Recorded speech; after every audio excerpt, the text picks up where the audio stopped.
सोचिए, आप अपने बच्चे को ऐसा क्या दे सकते हैं जो पूरी जिंदगी उनके काम आए। आज हम बात करने वाले हैं एक ऐसी ही पारंपरिक दिनचर्या की, एक ऐसी आदत की जो ना सिर्फ उन्हें अनुशासन सिखाएगी बल्कि उनके अच्छे स्वास्थ्य और सुनहरे भविष्य की गारंटी भी बनेगी।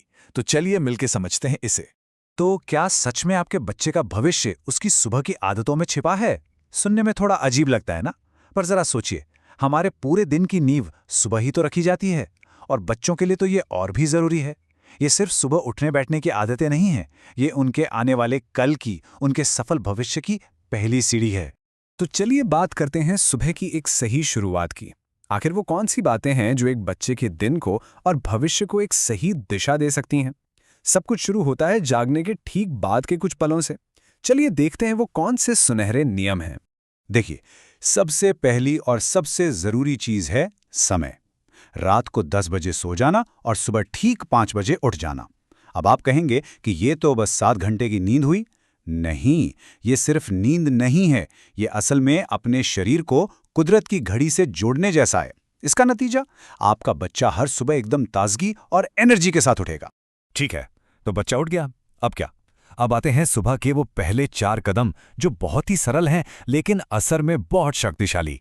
पहला, उठते ही भगवान का नाम लीजिए, इससे मन शांत होता है। दूसरा, जिस धरती पर हम रहते हैं उसे प्रणाम करें, एक तरह से धन्यवाद कहें।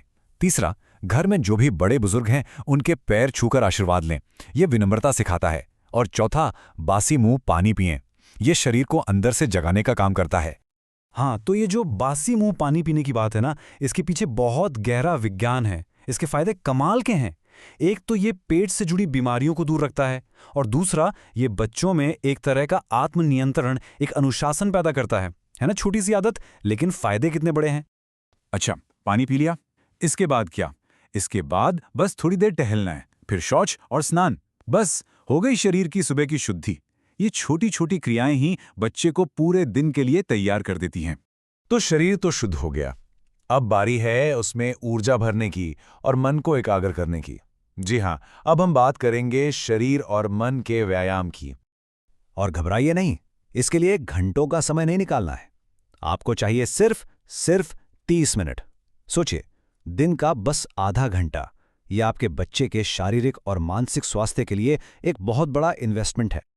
तो इन 30 मिनटों में करना क्या है, इसे 3 हिस्सों में बांट लेते हैं। पहले 10 मिनट दंड बैठक, जो शरीर को ताकत देगी। अगले 10 मिनट योगासन, जिससे शरीर में लचीलापन आएगा। और आखिर के 10 मिनट प्राणायाम, जैसे कि अनुलोम विलोम, जो मन को एकदम शांत और फोकस कर देगा। हो गया ना एक पूरा वर्कआउट। तब आप सोच रहे होंगे कि व्यायाम से तो बस शरीर बनता है, लेकिन नहीं, इसका सबसे बड़ा फायदा दिमाग को मिलता है। जी हां, आप बात करते हैं पढ़ाई और तेज याददाश्त की। पता है, व्यायाम के ठीक बाद का जो समय होता है वो पढ़ाई के लिए गोल्डन टाइम है। उस वक्त बच्चे का दिमाग एक सूखे स्पंज की तरह होता है। आप जो भी उसे सिखाएंगे, जो भी स्कूल का पाठ वो दोहराएगा, वो उसे फटाफट सोख लेगा और वो चीजें उसे हमेशा के लिए याद हो जाएंगी। तो सुबह की दिनचर्या हो गई, व्यायाम भी हो गया, पढ़ाई भी। लेकिन ये सब अधूरा है अगर खान पान सही न हो। और यहाँ एक बहुत बड़ी चेतावनी है। आज के समय में कुछ ऐसी चीजें हैं जो बच्चों के लिए जहर से कम नहीं हैं। नाम तो आप सब जानते हैं, चाउमीन, पिज्ज़ा, बर्गर, सैंडविच। सुनने में कितने अच्छे लगते हैं ना? लेकिन ये बच्चों के स्वास्थ्य के सबसे बड़े दुश्मन हैं। इनसे बच्चों को दूर रखना बहुत बहुत ज़रूरी है। देखिए, शास्त्र क्या कहते हैं, ये सीधी और साफ चेतावनी है। ये उनकी आंतों को कमजोर करेंगी, उनकी बुद्धि को गिराएंगी। मतलब समझिए, इसका असर सिर्फ पेट पर नहीं हो रहा है, असर सीधा दिमाग पर हो रहा है, बच्चे की सोचने समझने की शक्ति पर हो रहा है। तो सवाल उठता है कि भाई ये इतने खराब क्यों हैं? वो इसलिए क्योंकि ये अपवित्र और गरिष्ठ यानी भारी भोजन की श्रेणी में आते हैं। जीभ को तो शायद स्वाद आ जाए, लेकिन ये शरीर की और दिमाग की दोनों की ऊर्जा को सोख लेते हैं।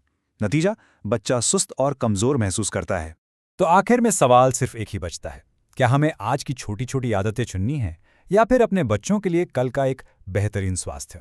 ये जो छोटी छोटी आदतें हैं ना, यही कल जाकर एक मजबूत और सफल इंसान बनाती हैं। फैसला जाहिर है आपके ही हाथों में है।